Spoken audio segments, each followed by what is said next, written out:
Bismillahirrahmanirrahim. Alhamdulillahirabbil alamin. Allahumma shalli wa sallim ala sayidina Muhammadin miftahi babi rahmatillah adada ma fi ilmillah salatan wa salaman daimaini bidawami mulkillah wa ala alihi wa sahbihi. Allahumma shalli ala sayidina Muhammadin salatan taftahu biha lana futuhal arifin wa tufaqihuna biha fid din wa ala alihi wa sahbihi. Assalamualaikum warahmatullahi wabarakatuh. Ikhwani rahimakumullah, sahabatku, para pemirsa, para habaib, para kiai, dimanapun antum berada, alhamdulillah Allah Ta'ala pertemukan kita di majelis tahlil ini dalam keadaan sehat walafiat.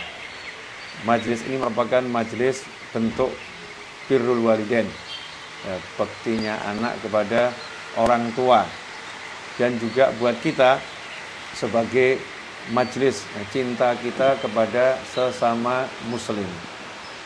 Seorang muslim ini cintanya enggak hanya ditunjukkan saat hidup di dunia, tetapi cintanya juga ditunjukkan setelah saudara-saudaranya berpulang ke rahmatullah.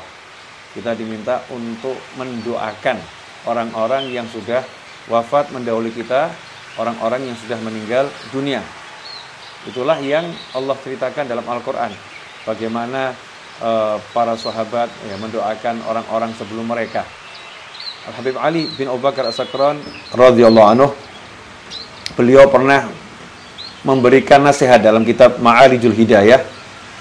Seseorang ini kalau mengirimkan doa kepada yang sudah meninggal dunia, mengirimkan bacaan Al-Quran untuk yang sudah meninggal dunia, mengirimkan sedekah untuk yang sudah meninggal dunia, maka permisalannya adalah seperti seseorang yang dia punya sahabat di luar kota atau di luar negeri, dan dia sering berkirim surat pada sahabatnya tersebut.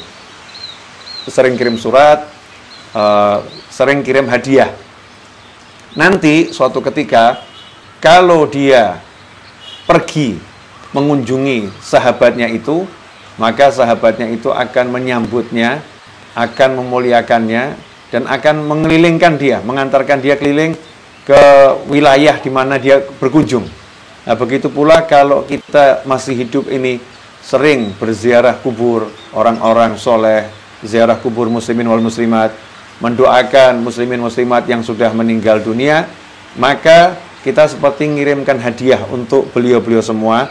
Nanti kalau kita setelah usia panjang insyaallah dalam segala kenikmatan, ketaatan, keridhaan, kesehatan, kebahagiaan, kita berpulang ke rahmatullah, beliau-beliau akan menyambut kita, kemudian mengantarkan kita untuk keliling alam barzah, sehingga kita tidak merasa asing dan tidak merasa terasing, karena akan banyak yang menemani kita, akan banyak yang menghibur kita.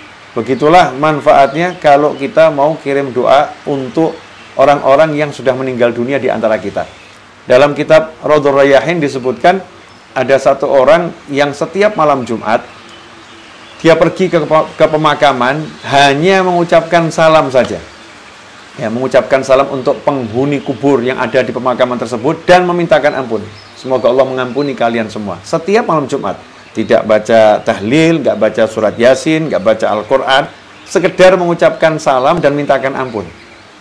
Itu saja dia mendapatkan kemuliaan yang luar biasa. Terbukti suatu malam Jumat karena dia lelah, karena capek, dia tidur tidak sempat ziarah ke pemakaman tersebut. Dalam tidurnya dia bermimpi didatangi oleh orang yang sangat banyak di depan rumahnya. Semua pada teriak-teriak memanggil namanya untuk keluar. Maka ia pun keluar kaget karena di depan rumahnya banyak sekali orang yang dia nggak kenal lagi kumpul di situ. Maka ia pun bertanya kepada mereka semua, siapa kalian? Maka mereka menjawab, kami adalah penghuni kubur yang biasa kamu beri salam tiap malam Jumat dan kamu mintakan ampun tiap malam Jumat. Nah, ini kami malam ini nunggu kamu, kok kamu nggak datang ya? Maka kami yang mendatangi kamu. Nah, kalau nggak datang, jadi jangan tinggalkan, tiap malam Jumat datangi kami. Subhanallah, jadi interaksi dengan orang-orang yang meninggal dunia ini nggak putus ya, dan bahkan hubungan kita itu betul-betul terasa dekat. Sehingga dikatakan seseorang yang sering kirim Fatihah kepada para aulia sholihin, kirim Fatihah kepada orang-orang soleh, maka dia akan diingat oleh orang soleh tersebut. Dia akan dicatat oleh orang soleh tersebut. Kalau kepada baginda Muhammad SAW, kita kirimnya solawat. Kita kirim solawat pada Nabi SAW, malaikat mengatakan, ya Rasulullah, fulan bin fulan mengucapkan salam kepadamu dan mengucapkan solawat untukmu. Maka Rasul pun menjawab, dan untuknya juga salam. Dan riwayat yang lain, untuknya dan untuk orang tuanya salamku. Nah, ini kita diingat sama Nabi Muhammad SAW kalau kita sering sholawat pada Rasulullah SAW. Nah, kalau kita sering kirim hadiah Fatihah, kemudian kita sering kirim bahkan khatmul Quran, sodakoh untuk orang-orang soleh yang meninggal dunia dan untuk kerabat kita, keluarga kita, maka di alam sana beliau-beliau mengingat kita dan akan terjadi hubungan yang semakin dekat, ya, semakin sering, semakin dekat. Karena itu kalau kita lihat amalan para habaib khususnya dan para pecinta para habaib, yaitu para kiai, ya, para guru, para santri, amalannya itu adalah sering kirim Fatihah. Maka dikatakan yang paling banyak baca Al-Fatihah untuk hajat dan ila ruh itu paling banyak adalah orang Indonesia dan orang Hadramut. Itu paling banyak. Karena murid-muridnya para habaib dan para kiai, Al-Fatihah ruh itu sering. Mau mulai majelis, setelah mulai majelis ya kirim Fatihah. Biar apa? Biar nyambung rohnya. Nah, kalau untuk orang lain nyambung, apalagi untuk keluarga kita sendiri. Untuk orang lain yang nggak kita kenal, nyambung. Yang jaraknya ratusan tahun, bahkan ribuan tahun, nyambung tuh kirim doa tadi. Ya, kirim Fatihah, kirim Yasin, tahlil, itu nyambung, ya, menjadi ikatan yang kuat. Apalagi kalau itu untuk orang tua kita yang sudah tiada, ayah, ibu, kakek, nenek kita, leluhur kita, maka akan jauh lebih nyambung, ya, semakin erat. Dan bahkan kalau untuk seorang anak, itu wujud baktinya pada orang tua.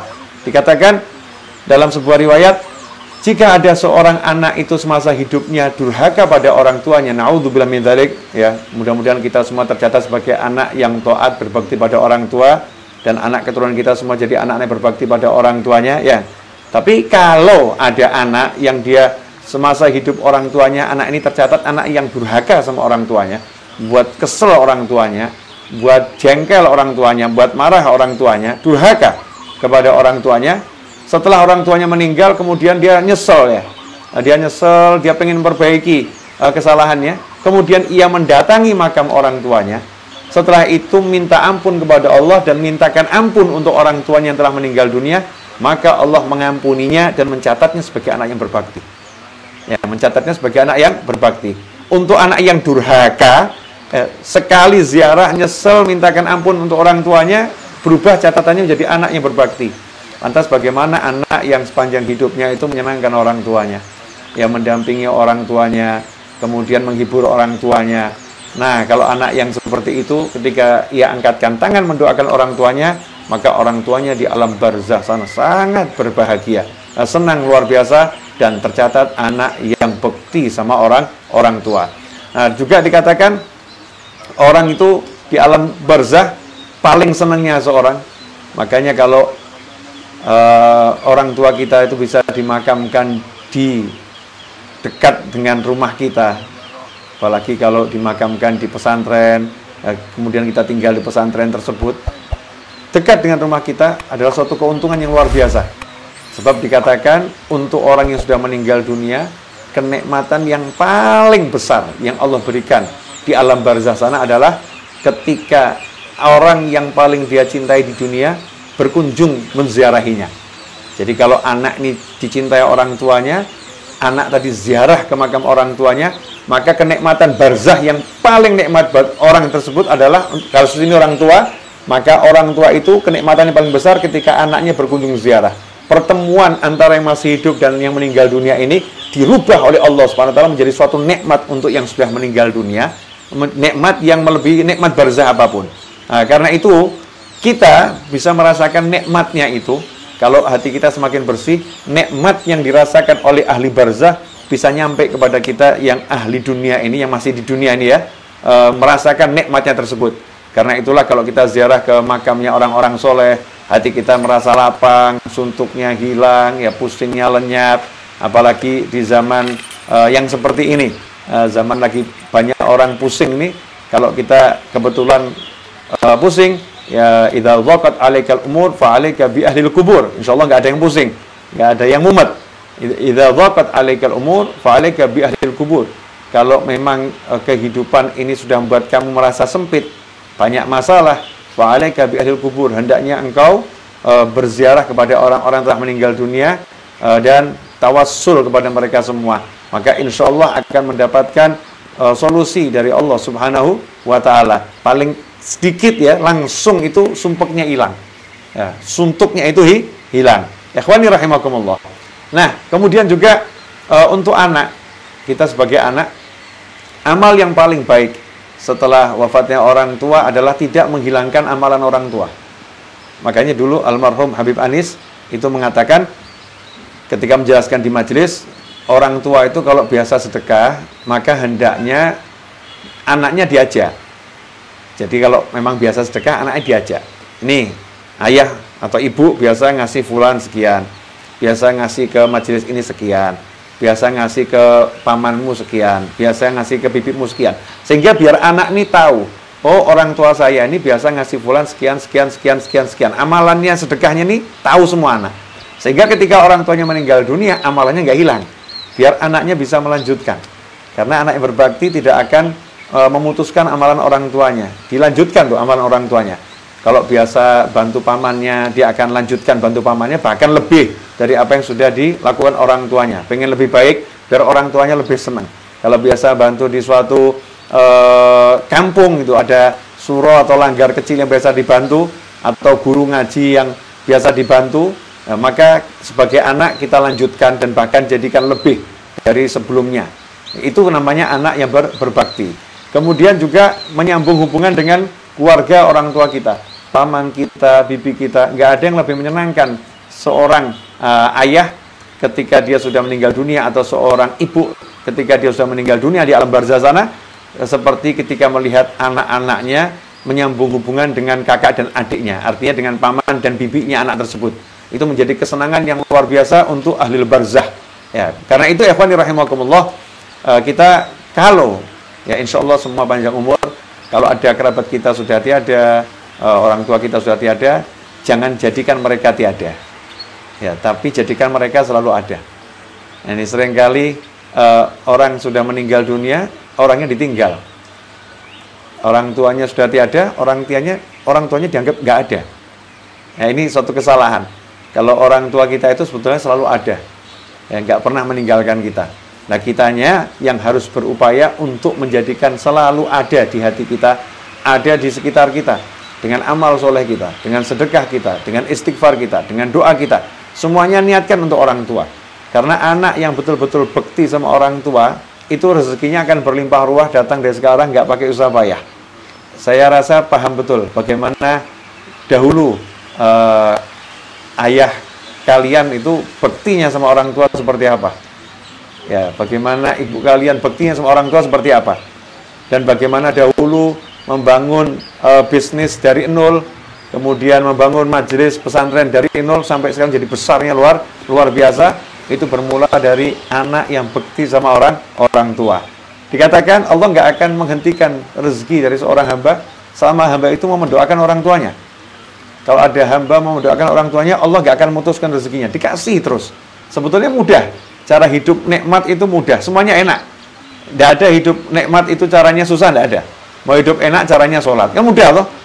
Mau hidup enak caranya puasa, itu mudah. Mau hidup enak caranya tebar senyum, mudah. Ya, mau hidup enak caranya senangkan orang tua, mudah. Nggak ada judulnya, mau hidup enak kamu daki gunung, nggak ada. Ya, mau hidup enak ya kamu angkat besi 200 kilo, enggak. Mau hidup enak senyum, mudah kan? Mau hidup enak kamu senangkan orang tua, mijetin orang tua, bercanda sama orang tua, semuanya mudah. Ya, mau hidup enak kamu sholat 5 waktu, sholat 5 waktu mudah. Mau hidup enak kamu qiraatul Quran, mau hidup enak kamu sholawat, semuanya adalah amal-amal yang nggak butuh modal, nggak butuh bayar. Sholat nggak butuh bayar, zikir nggak butuh bayar, Ya, senangkan orang tua nggak butuh bayar, dengan diajak bercanda ada orang tua sudah senang. Ini semua amalan untuk menyenangkan orang tua itu jalan keselamatan dunia akhirah. Nah, ikhwani rahimakumullah, alhamdulillah malam hari ini kita dipertemukan dalam tahlil 7 harinya ya beliau almarhumah yang telah mendahulu kita semua. Saya yakin ini merupakan wujud baktinya anak cucu kepada orang tua. Nah, dan saya yakin saya mendapatkan keuntungan yang besar dan antum semua mendapatkan keuntungan yang besar. Kenapa? Karena kita bersama anak-anak yang bakti sama orang tua. Kita dapat pahalanya birrul walidain. Makanya ketika saya diminta untuk ikut dalam tahlil Zoom ini, saya senang. Walaupun nyambung. Maka tadi saya masuk agak terlambat, mohon maaf. Karena maghrib sampai ba'dal isya tadi saya lagi ceramah Zoom juga di Masjid Raya Bintaro Jaya, tapi saya dari Solo. Ya, dari Solo. Ini merupakan bagian daripada teknologi zaman sekarang ya, zaman sekarang. Pesan saya untuk semuanya, sekalian mudah-mudahan jadi amal untuk almarhumah, karena lagi kumpul semuanya ini. Banyak orang-orang pinter di depan saya, banyak orang-orang soleh di depan saya, mudah-mudahan bisa bantu nyampaikan pada yang lain. Ya, zaman ini banyak orang ketakutan. Zaman ini banyak orang galau dengan segala macam kejadian. Saya cuma pengen ngingetkan orang dulu itu dikasih amalan sama orang tuanya, sama leluhurnya. Baca rotib haddad, baca rotibul atos, baca yasin, baca burdah, baca barzanji, baca simtuduror, ya, baca simtuduror, baca sholawat munjiyah, baca sholawat nariyah. Sekarang ini kok hampir nggak kedengaran ya. Ini masjid-masjid kok nggak menyuarakan burdah. Walaupun orangnya cuma takmir saja 2 orang, kan suaranya bisa dikeluarkan, suara burdah, suara barzanji, suara diba.